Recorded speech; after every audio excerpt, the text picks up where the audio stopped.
poder estar conectado al Espíritu Santo de Dios, y cuando Él quiera, entonces nos usa y utiliza nuestra boca o nuestra lengua, tanto para profetizar como para poder hablar de parte de Él.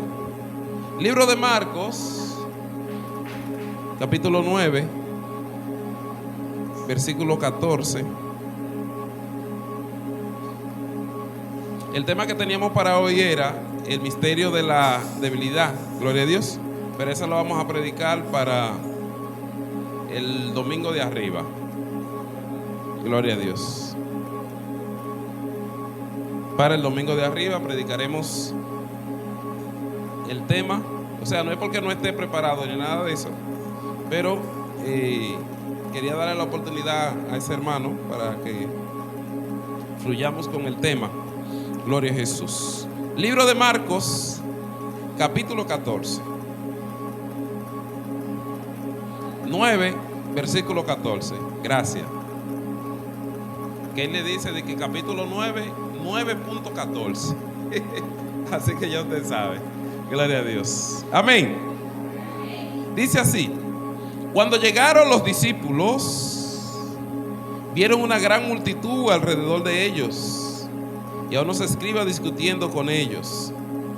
Enseguida, al verlo, las multitudes se asombraron grandemente y corrieron a él para saludarlo. Les preguntó: ¿qué discutí con ellos? Y uno de la multitud le respondió: Maestro, te traje a mi hijo, que tiene un espíritu mudo, y donde quiera que lo ataca, lo derriba y echa espumarajos y cruje los dientes y se pone rígido. Y dije a tus discípulos que lo echaran fuera, pero no fueron capaces. Respondiendo él le dijo: oh generación incrédula, ¿hasta cuándo estaré con vosotros? ¿Hasta cuándo os soportaré? Traédmelo. Y se lo llevaron. Y al verlo, el espíritu al instante lo convulsionó y cayó en tierra, y se revolcaba echando espumarajos. Y preguntó a su padre: ¿cuánto tiempo hace que le sucede esto? Y él dijo: desde la niñez. Y muchas veces hasta lo echaba al fuego y al agua para matarlo. Pero si puedes hacer algo, ten compasión de nosotros y ayúdanos. Jesús le dijo: ¿sí puedes? Dice él: todo es posible para el que cree. Inmediatamente el padre del muchacho, clamando, dijo: creo, ayuda mi poca fe. Jesús viendo que la multitud se agolpaba rápidamente, reprendió al espíritu inmundo diciendo: espíritu mudo y sordo, yo te ordeno, sal de él y no entre más en él. Y después de gritar y convulsionarlo mucho, salió y quedó como muerto, tal como los demás, de tal modo que los demás decían: está muerto. Pero Jesús, tomándolo de la mano, lo levantó y lo puso en pie. Y después de entrar en casa, sus discípulos le preguntaban en privado: ¿por qué nosotros no pudimos echarlo? Le dijo: esta clase con nada puede salir sino con oración. Amén. Lo que leen Reina Valera dice ayuno y oración. Más adelante le explicaré por qué no sale aquí.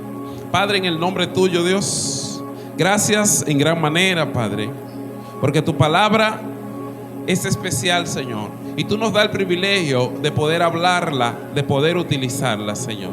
Ayúdanos siempre a ser un canal en el cual, Dios, tú puedas hacer que tu presencia y tu espíritu fluya, Dios. Poder hablar de parte tuya, Señor. Tener un espíritu, Dios, conectado a tu espíritu, Dios. Y una boca, Dios, conectada a lo que tú quieres hacer con tu iglesia. En el nombre tuyo, Jesús. Amén. Gloria a Dios.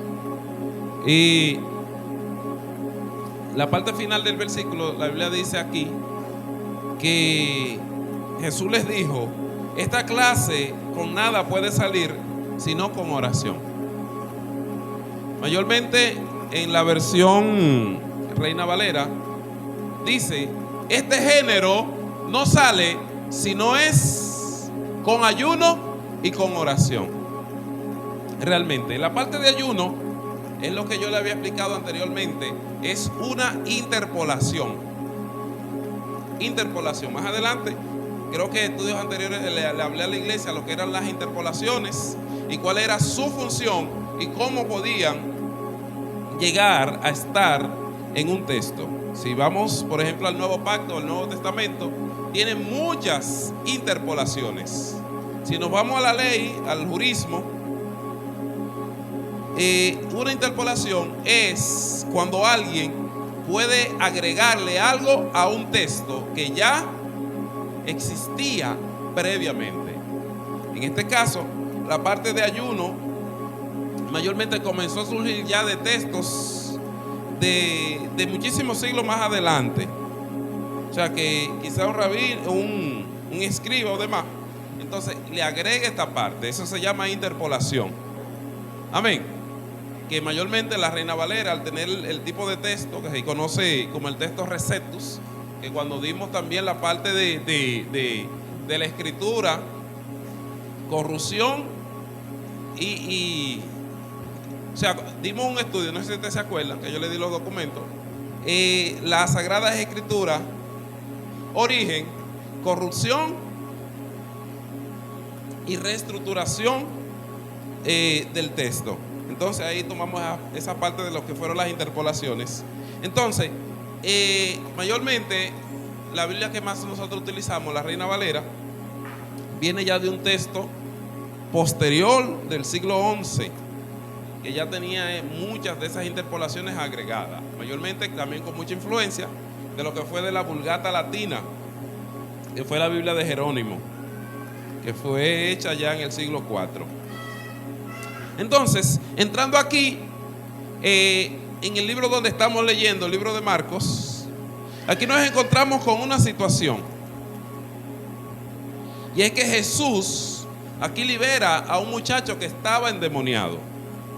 Si nosotros al ver la lectura y conocer lo que dice acá, estamos hablando de un muchacho que ya tenía problemas epilépticos. La epilepsia, por ejemplo, que son espíritus lunáticos, que aquí el término griego es luneri, o sea, espíritu lunático, que entonces los estudiosos y los antiguos, ellos entendían que las fases lunales incidían en un individuo también para mal. Entonces esos cambios lunales hacían y provocaban como esa enfermedad en esos o en esas personas que eran poseídos, como ellos decían, por esos espíritus. Por eso nos damos cuenta que en el transcurso de los evangelios nos damos cuenta que Jesús tuvo mucho encuentro y tuvo que sanar muchas personas que tenían espíritus lunáticos, o sea, personas que estaban con problemas fuertes. Entonces la Biblia habla aquí que este muchacho desde niño, este joven desde niño era poseído por esos espíritus. Además de, a pesar de tener la posesión demoníaca que tenía, también tenía dos problemas más. Y uno de ellos era que era mudo y el otro también que era sordo. O sea que ese muchacho fue atacado desde su niñez por esos espíritus para atormentarlo y para matarlo. O sea, el plan principal de esos espíritus era matar al niño. Por eso el padre, cuando está narrando y hablando con Jesús, le dice: esos espíritus han tratado de matarlo y lo han tirado al fuego para que se queme y se muera. Y otras veces, como no se ha muerto en el fuego, lo han tirado al agua para que el agua lo ahogue y lo mate.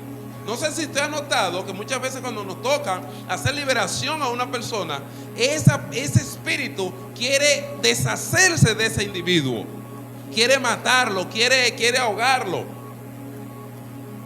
Y una de las cosas que pasa cuando una persona tiene una posesión demoníaca es que pierde el control de sí.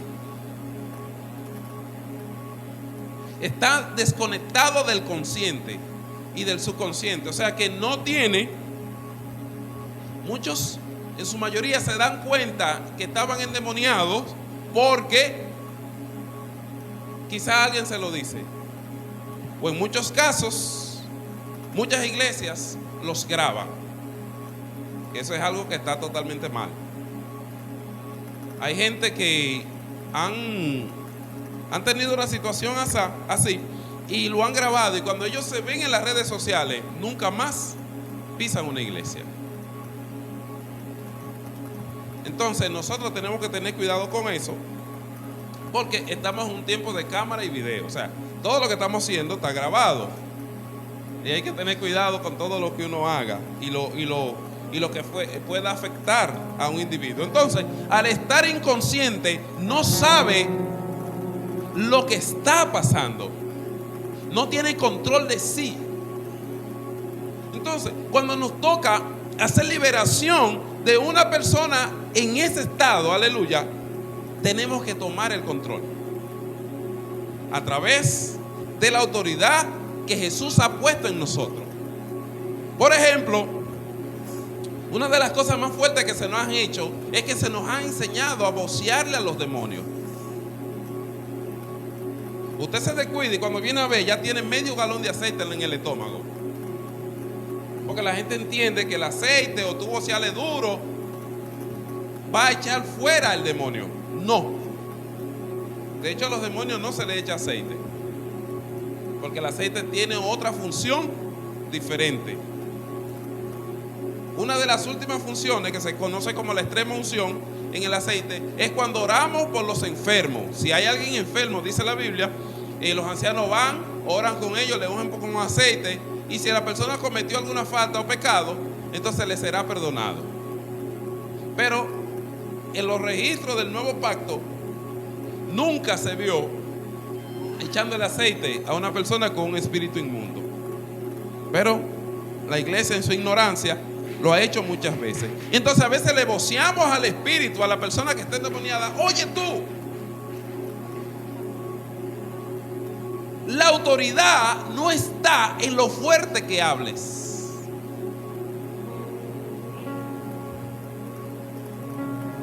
La autoridad está en quien está dentro de ti. ¿Por qué? Porque muchas veces pensamos que el espíritu que está en el individuo nos ve a nosotros. El espíritu no nos ve a nosotros, ve a Yeshua. Y cuando ve a Jesús, entonces ve a alguien superior y dice: tengo que irme. No sé si usted ha visto personas cogiendo lucha con demonios, que no se van, que tienen que pedir refuerzo. Eso le pasó a los discípulos. Dice aquí: yo se lo llevé a los discípulos, pero ellos no pudieron. Aleluya. ¿Y qué pasa cuando una persona está endemoniada, que sale pataleando en el suelo? Muchos cristianos se asustan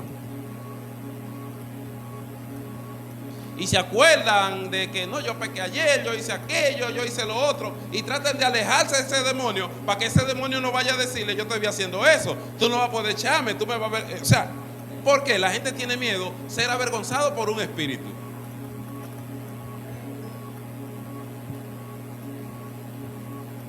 Y si usted le toma el miedo, el temor, y ellos vieron que ya usted titubeó, ya vieron que hay duda, que hay incredulidad en usted. Entonces la Biblia dice que Dios nos ha dado aquí a nosotros autoridad. ¿Para qué? Para hollar serpientes y escorpiones, para echar fuera demonios, para orar por los enfermos y que sanen. Decíamos en uno de los mensajes anteriores que autoridad viene del término griego exousia, que quiere decir de una autoridad que viene desde adentro, una autoridad, algo que sale de ti de manera automática, de manera poderosa. Aleluya. Entonces, el Señor aquí toma a este muchacho, habla con el Padre. Muchas cosas que pasan a veces en la liberación. Por ejemplo, a veces nos toca orar por personas que están poseídos. Porque hay una cosa, una persona que esté poseída y otra persona que esté influenciada. Es diferente la influencia que la posesión demoníaca.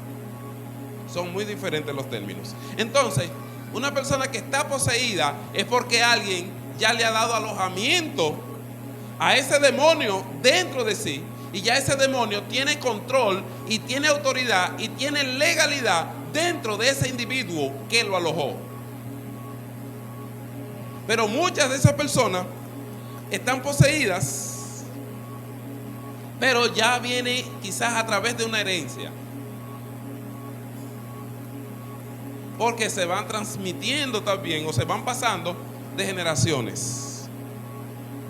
Mayormente la abuela, si es bruja, por lo menos la nieta trata siempre de pasarle esos espíritus para que ellos lo controlen. Ahora bien, muchas veces entonces nos toca orar por una persona y oramos si el espíritu inmundo no sale de él. Se controla pero no sale. Entonces, ¿qué pasa aquí? Entonces aquí es cuando nosotros debemos pedirle discernimiento al Espíritu Santo y con la autoridad que Jesucristo nos puso, decirle: Señor, necesito saber qué pasa aquí. ¿Por qué? Porque hay personas que tienen ese demonio, que ese demonio lo puso otra persona en él. Los espíritus, para entrar en las personas, necesitan una legalidad. Una legalidad directa, que es cuando pasa de una generación a otra. Y otro tipo de legalidad, que es como tipo inconsciente. De manera inconsciente, usted abre una puerta y el espíritu entra. Pero ese espíritu, desde ese sentido, es fácil de reprenderlo. ¿Por qué? Porque entró de manera inconsciente en el individuo. O sea, el individuo quizás no sabía lo que estaba haciendo en el momento. Yo me acuerdo una vez, hace muchísimos años, yo era adolescente todavía, y yo me acuerdo, nosotros siempre hacíamos campaña afuera, y por los lados que hacemos campaña, siempre aparecía un hombre y se endemoniaba.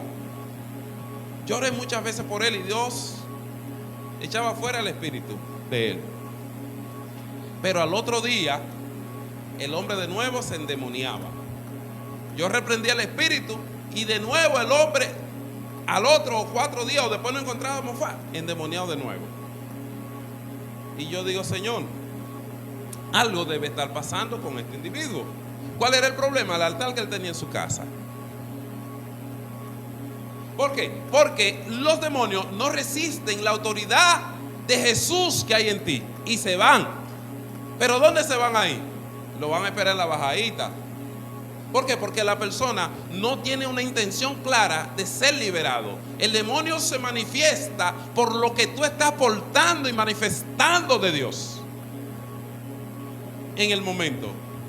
Entonces hay un tipo de liberación que ya está conectada a algo que se llama la confesión.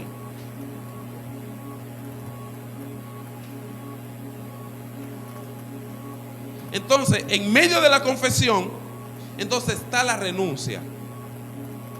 Renuncio a esto, renuncio a aquello, renuncio a lo otro y demás. Para esa persona poder ser liberada.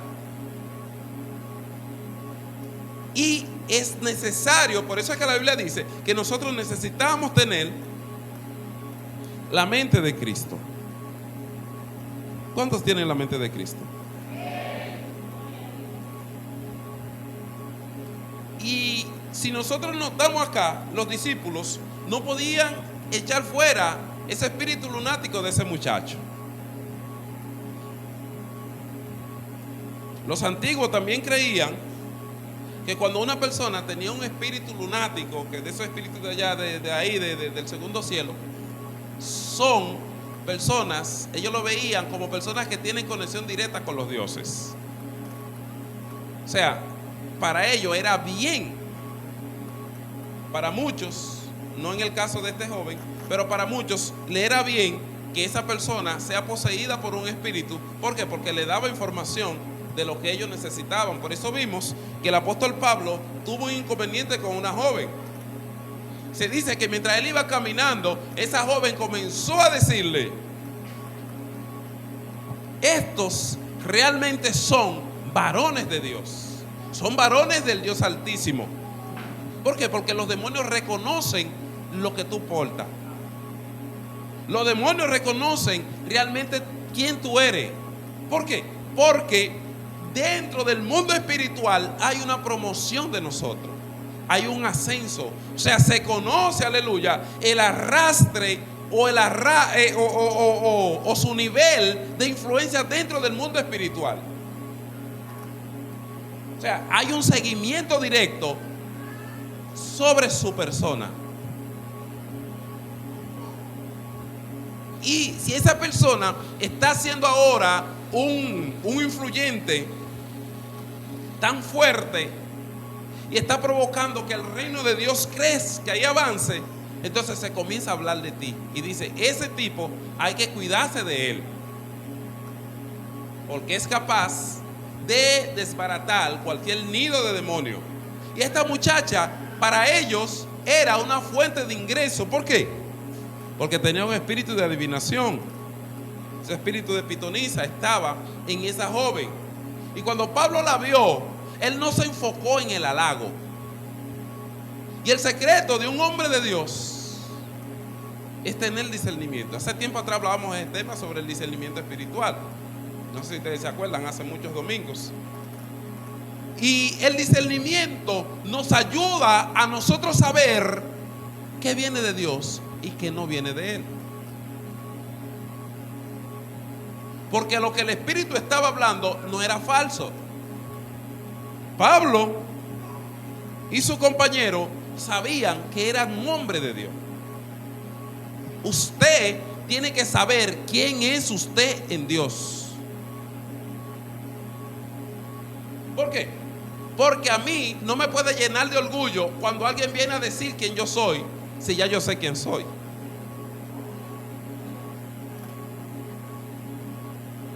Y en la actualidad muchas veces eso lo vemos como una profecía. Y no es profecía. ¿Cuál es la estrategia o la astucia de ese espíritu? Pasar desapercibido, que usted no le presta atención.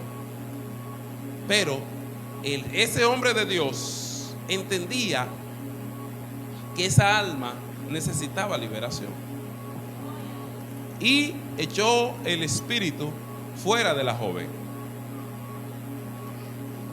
Por eso, si nosotros vemos aquí, vemos que aparece mucho el término compasión y misericordia. Cuando el hombre va donde Jesús, va pidiéndole clemencia y misericordia. ¿Por qué? Porque el joven estaba siendo atormentado.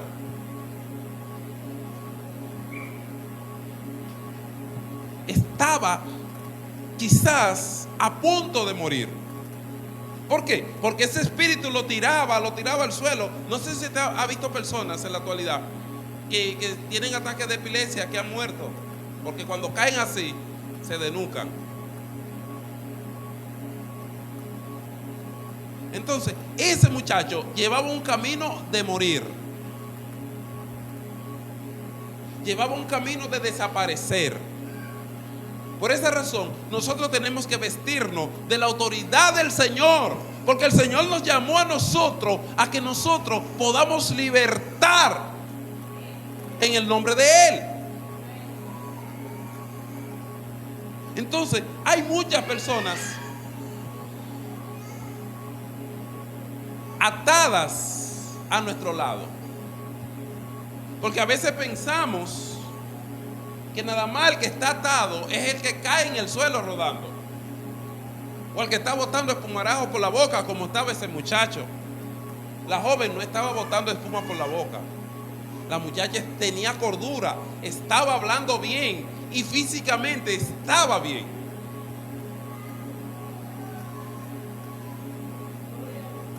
Pero ¿qué pasa? Que hay muchas personas que están a nuestro alrededor que están físicamente bien,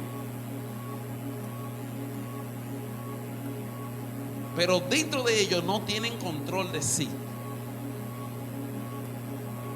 Hay muchas personas que se están quitando la vida, jóvenes, jovencitos. En estos días un muchacho de 23 años se tiró del puente Juan Bosch.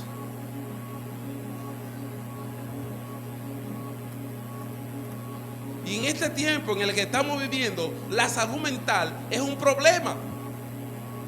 El que menos te cree está pasando situaciones psiquiátricas, no psicológicas, psiquiátricas. ¿Qué está haciendo la iglesia como tal? ¿Cómo nosotros estamos siendo un ente positivo de liberación dentro del mundo o la sociedad? ¿Está la iglesia entendiendo cuál es su función? ¿Por qué? Porque nos preocupamos más por el exhibicionismo. Porque es más fácil echar fuera un demonio donde hay mucha gente, hay mucha multitud, todo el mundo te está viendo, ya la promoción se te va a dar.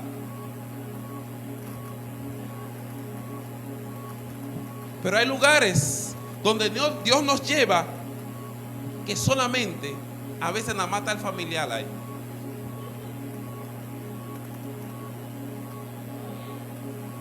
O muchas veces el individuo está solo. ¿Por qué? Porque muchas veces usted no tiene que decirle te echo fuera o te reprendo como comúnmente decimos nosotros, la mayoría de cristianos.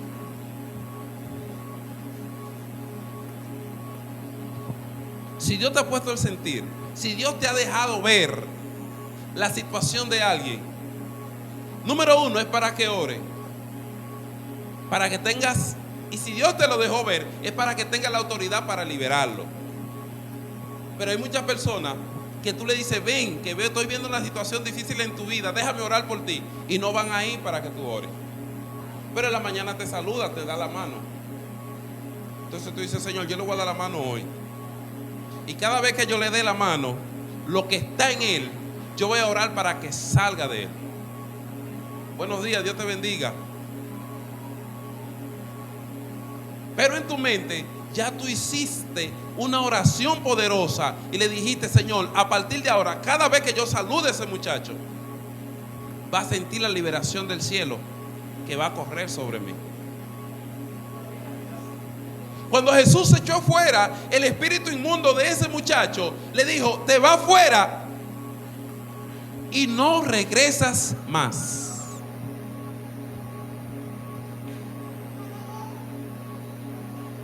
¿Qué hizo Jesús con su autoridad? Le prohibió su entrada a ese muchacho.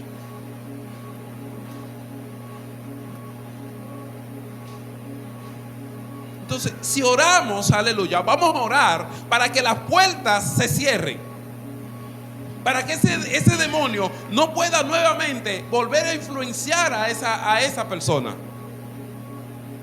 Oramos, pero oramos con la autoridad del Señor, porque sabemos, aleluya, que puso Dios sobre nosotros.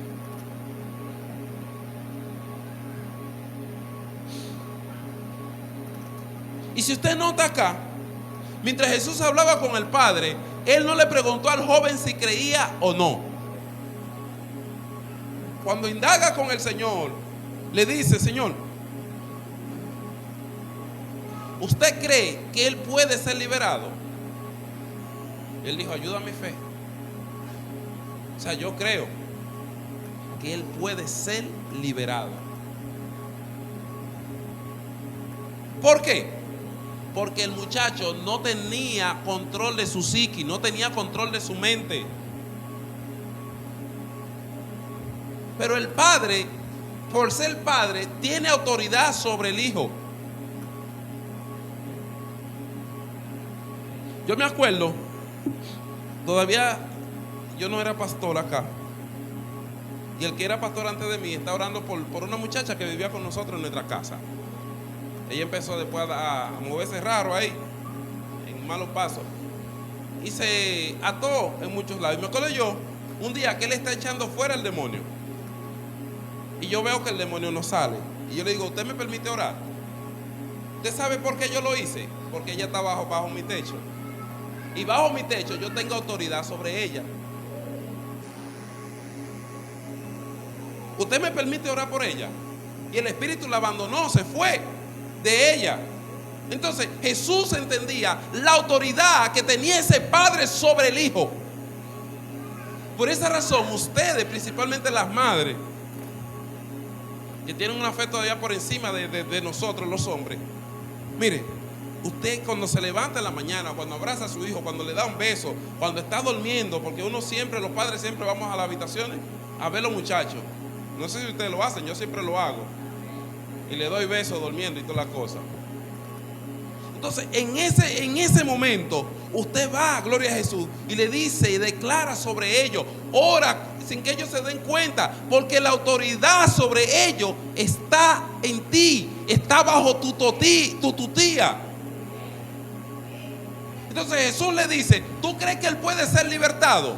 ¿Tú crees que él puede ser libre nuevamente? El padre sí, no creía tanto, pero sí sabía que Jesús estaba ahí. Entonces tus hijos tienes la autoridad y tienes la legalidad sobre ellos. Por eso tienes que declarar la palabra sobre tus hijos e hijas. Y más en el momento en el que estamos viviendo, porque el ataque fuerte del reino de las tinieblas ahora no es tanto con nosotros. Ya nosotros, el diablo sabe quiénes somos. Entonces, de manera sigilosa, intenta atacar nuestros hijos, de manera que nosotros como que no podamos ver que él los está atacando. Note ahora la rebeldía como está en los adolescentes. Note la prepotencia de niños pequeñitos, que tú dices, Dios mío, pero ¿y qué es lo que está pasando? Entonces usted tiene la autoridad sobre su hijo. Las madres siempre tienen en su casa aceite. ¿Cuáles madres tienen aceite aquí? No es para que lo tenga guardado en la cartera. No es para que lo tenga guardado en la cartera. ¿Por qué? Porque hay una influencia poderosa de ti sobre tus hijos. La Biblia dice que había un muchacho, la Biblia habla de él en el libro de Crónicas, y dice él que la Biblia dice que esa fue la oración más corta, que fue la oración de Jabe. Pero ¿cuál fue el problema de Jabe? La palabra que su madre declaró en él mientras nacía. Lo que ella declaró sobre él mientras nacía, lo ató. Y ya cuando él salió de la tutoría de su madre, entonces ora y dice, si tú me concedieras. Y dice la Biblia que Dios le concedió a Jabe lo que pidió.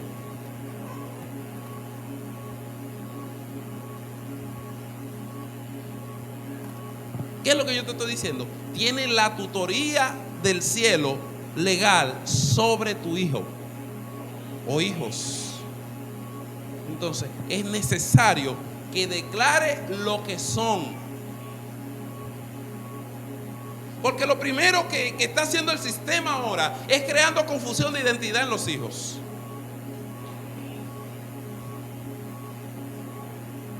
Lo primero que el sistema quiere sacar de los niños es la identidad, es a Dios del corazón de ellos.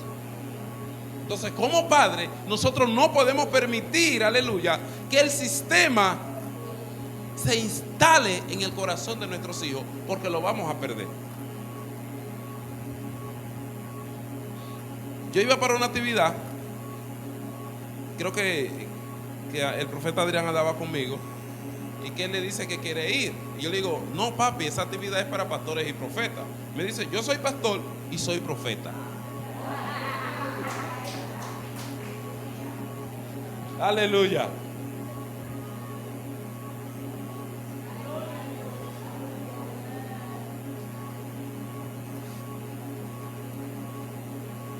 Entonces, nuestros hijos son un taller donde nosotros forjamos su identidad. Entonces, eso fue lo que Jesús vio en ese padre. Le dijo, mira, la autoridad de él está en ti. Yo voy a orar para que el espíritu se vaya de él y no vuelva a él. Pero es necesario ahora que tú te enfoques en el muchacho para que no vuelva a meterse en otra cosa peor. Mientras el muchacho es joven, nosotros somos los tutores de ellos. Ya después que sale de nuestra legalidad, y aún así, saliendo de nuestras casas, formando sus hogares, teniendo hijos y todo lo demás, todavía seguimos teniendo legalidad espiritual sobre nuestros hijos. Porque nosotros los forjamos y están bajo el manto profético que Dios puso en nosotros. Entonces, como padre y como madre, nosotros nos vamos a enfocar. Cuando usted salude, cuando usted despida a su hijo para la escuela, aleluya, declare lo que usted quiere que sea. No tiene que imponérselo, no. Usted declara la palabra y empieza a decirle lo que es.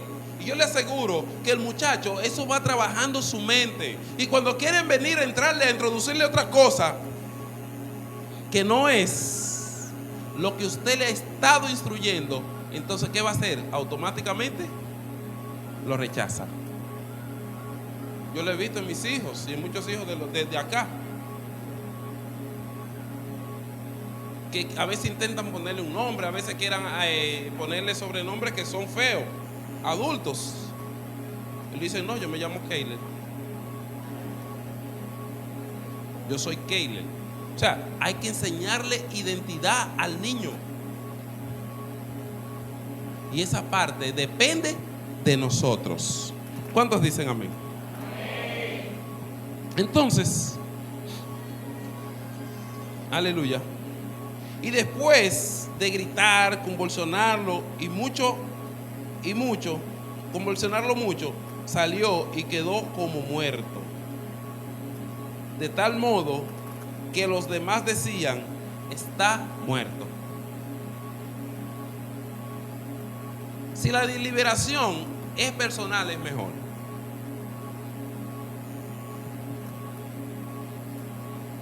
¿Por qué? Porque aquí aparece una persona ahora mismo endemoniada y hay que echar el espíritu fuera. Muchos van a decir, vamos a ver si es verdad que el pastor tiene autoridad.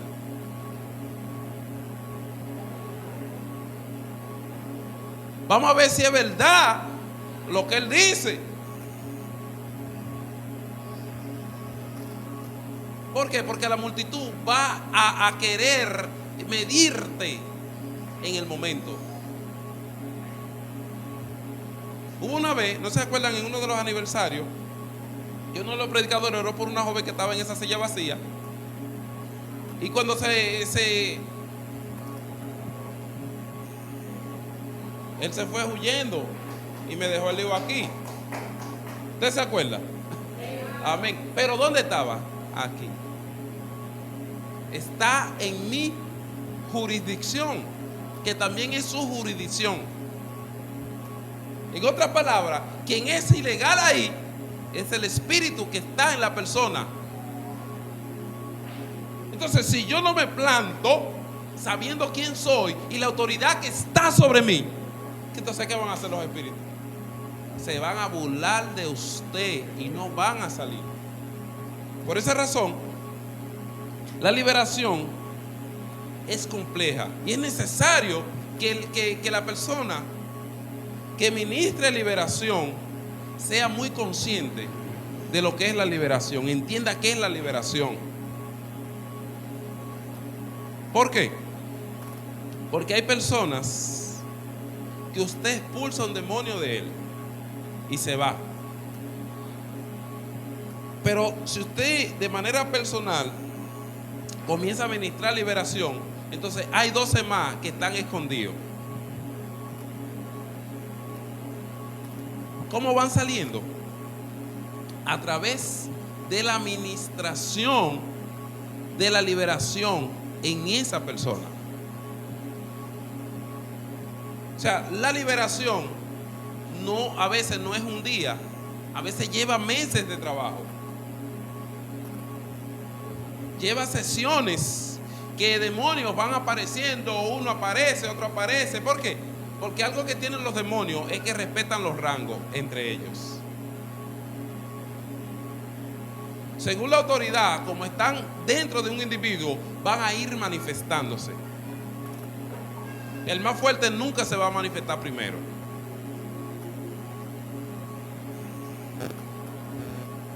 A menos que sea como el endemoniado gadareno,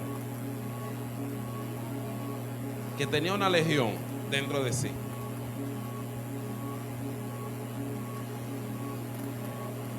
A menos que ya usted tenga los parámetros de ese individuo, de cómo está su atadura, su nivel de atadura, y que ya usted sepa qué demonios le están atando.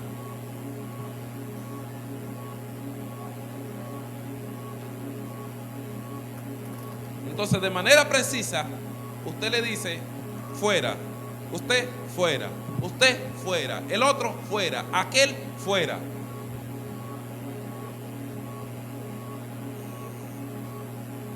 ¿Por qué? Porque los demonios son engañosos. Y muchos hasta han fingido salir de los cuerpos de las personas. Si usted no conoce bien, entonces muchas veces la persona no está libre de nada. Otro punto que yo siempre he utilizado, a mí siempre me gusta hablarle en el oído, en lo personal. Si no sé su nombre, me gusta siempre investigar el nombre de la persona.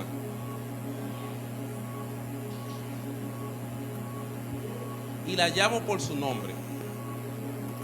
Le digo: fulano o fulana, te estoy hablando a ti. Los espíritus toman las cuerdas de la gente y no dejan que hable. Yo le digo: te ordeno ahora en el nombre de Jesús que ella hable. Si habló, ya. ¿Por qué? Porque si la persona pudo hablar, entonces ya es fácil. Ya usted puede ponerlo a confesar, ya usted puede... ¿Te entiende? Entonces, el secreto no es en vocear, no es en tirarle aceite. No le tire aceite a los demonios, que ellos no necesitan aceite. El aceite es para ungir los profetas, las personas que van a ejercer liderazgo, las iglesias que uno va a fundar, los templos y demás. Los demonios no, porque no le estamos dando autoridad, le estamos quitando la autoridad, no dándosela. Así que no se le echa aceite. Anteriormente yo le dije, allá cuando estábamos en Sabao, había un muchacho grande que siempre se endemoniaba, un brote así más alto que yo, y siempre se endemoniaba. Y un día el presidente de los caballeros parece que se saltó en buen dominicano y lo agarró y le dijo: usted va afuera. Y el pastor tuvo que decirle: varón, ya se fue. Ya el varón tenía la lengua casi aquí abajo. O sea, si no le quitaba al muchacho, lo iba a matar. Se le subió encima y empezó a ahorcarlo.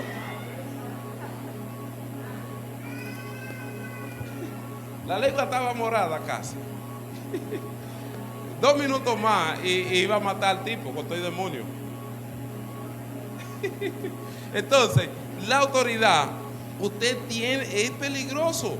Y al momento de echar fuera demonios, por ejemplo, en otra iglesia, otro lugar, o un predicador que esté orando,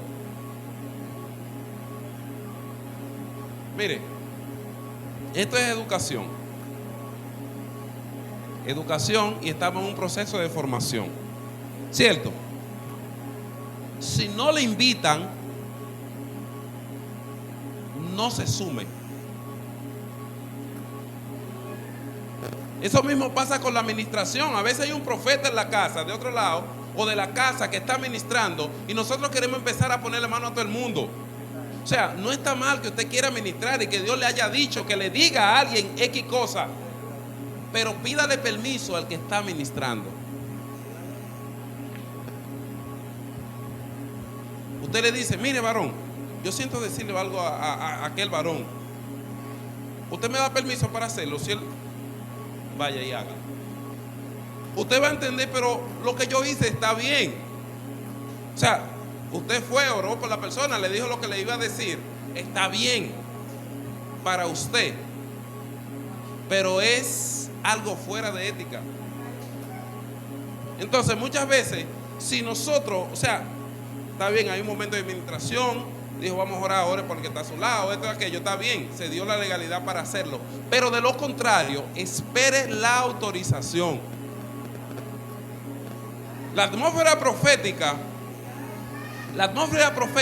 es muy peligrosa. Si no, pregúntale a Asa. O sea, Asa le topó al arca. ¿Y qué pasó? Murió ahí mismo. Entonces muchas veces nosotros tenemos que pedir autorización de alguien que esté haciendo. ¿Le puedo ayudar? ¿Me permite sujetarlo? Eso se llama ser un ministro con ética, con educación, con formación. Entonces muchas veces nos hacen eso y nosotros nos sentimos mal. ¿Por qué? Porque hay un profeta de formación, bien formado, va y usted va a hacer eso y le dice, mira, el que está orando por aquella, que deje de orar, que yo no le dije. Ya usted se va a sentir mal. y cuando viene a ver si lo seguía en las redes sociales ese varón, ya ese varón me cae mal. No, quien estaba mal era usted, no él. Entonces es necesario que como iglesia nosotros manejemos eso, porque nos puede pasar en otro lugar y después al final, o sea, usted va a pasar su vergüenza, pero usted sabe qué nombre van a mencionar. Si no ves en la calle, pero esa es tu iglesia, y yo vi un desorden que hicieron. Amelia, y esa es tu iglesia, que también tú no hablas de ella. ¿Te entiendes? Entonces es peligroso. Eso mismo pasa en la administración de liberación. Es peligroso. Primero, hay niveles espirituales. O sea, no todo el mundo tiene el mismo nivel de autoridad. No todo el mundo tiene el mismo nivel de legalidad en un territorio. No todo el mundo sabe liberar o ministrar liberación. Entonces al final va a querer usar métodos como esos muchachos que dijeron en el nombre del Cristo que predica Pablo, sal fuera. ¿Y qué pasó con ellos? Fueron avergonzados, los espíritus lo aruñaron, lo liberan y casi lo matan. ¿Por qué? Porque no sabían lo que estaban haciendo. ¿La iglesia tiene autoridad? Sí tiene autoridad, pero usted necesita reconocer que es la autoridad.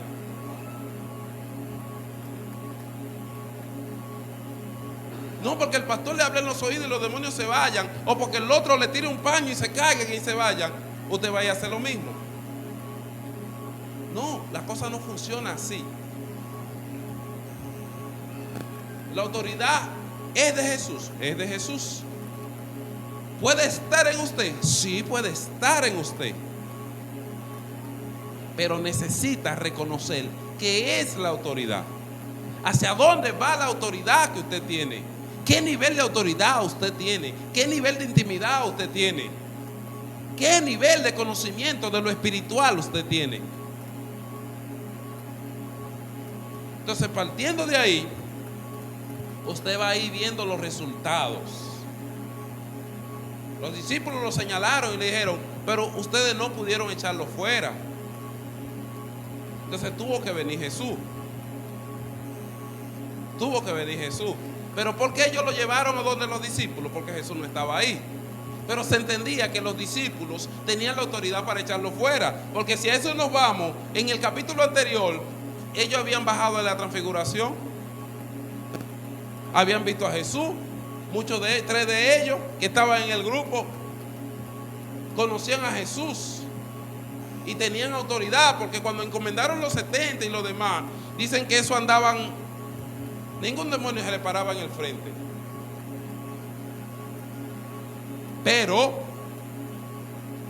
hay un momento en el cual usted necesita creer y tener la confianza, la certeza, la fe de quién es usted, la autoridad de Jesús que está en usted. Y a partir de ahí, entonces, ningún demonio le va a poner espejitos raros. Le va a tratar de engañar o de ponerle gato por liebre, sino que usted va a tener la autoridad para echar fuera todo lo que no venga de Dios. Amén. Entonces Jesús le dice a ellos, cuando ellos le preguntan por qué nosotros no pudimos, Jesús les dijo, les digo que no pueden salir si no es con oración. O sea, es una persona que vive constante metida con Dios, una persona que busca la autoridad de Dios, una persona que conoce a Jesús, es una persona que Jesús se le ha revelado, que Jesús lo tiene por dentro. Entonces ese tipo de persona no va a tener problema, porque reconoce quién es en Dios y reconoce la autoridad del Hijo devengada en Él. Amén. Entonces, iglesia, tú tienes la autoridad. Tienes la autoridad. Ahora, enfócate en ir subiendo de niveles, en buscar más de Dios, en conocer más a Dios, en tener más discernimiento espiritual para saber cómo actuar en momentos específicos. ¿Usted sabía que hay personas que no están endemoniadas y parecen estar endemoniadas? Hay otros que parecen estar hasta hablando lengua y están endemoniados. Entonces, ¿cómo yo me voy a dar cuenta de eso? Necesito conocer, necesito tener discernimiento, necesito saber realmente qué dice la Biblia, cómo yo debo actuar en un momento así. Yo me acuerdo, ya concluyendo, que cuando yo era muchacho, yo danzaba mucho antes. Yo andaba a la iglesia de aquí para allá. Parecía una cabrita de la manada, brincando. Yo danzaba, mire. Andaba medio mundo adentro de la iglesia. Y yo me acuerdo que los diáconos, estamos hablando de principios de los 90, como el 96 por ahí. Los diáconos iban y me decían en el oído, ¿cómo vino Jesús a la tierra? ¿Vino en carne o vino en espíritu? Si yo le decía que vino en espíritu, hay problema. Yo estoy endemoniado. Porque los demonios no reconocen que Jesús vino en carne. Eso lo dice el libro de Juan. Y era la varita que ellos utilizaban. O sea, eso era cada rato que yo oía que se me pegaba una diácona aquí. Y yo decía, no, vino en carne, vino en carne, vino en carne, vino en carne. Pero usted dirá, si me preguntan lo mismo, yo voy a decir que vino en carne. Pero ¿qué tal si la persona está endemoniada? No tiene conciencia de sí. O sea, no va a hablar él, va a hablar el espíritu que está en él. Y ese era el método que utilizaban anteriormente, para saber si una persona realmente estaba llena del espíritu o no estaba llena del espíritu. Amén. Pero solamente te va a contestar, la persona va a contestar en espíritu si es que está endemoniada. O sea, si está danzando en la carne o en el espíritu, ya usted se la sabe. Amén. Gloria a Jesús. Dios le bendiga. Gloria a Dios. Vamos a orar por una joven, gloria a Dios, que trajo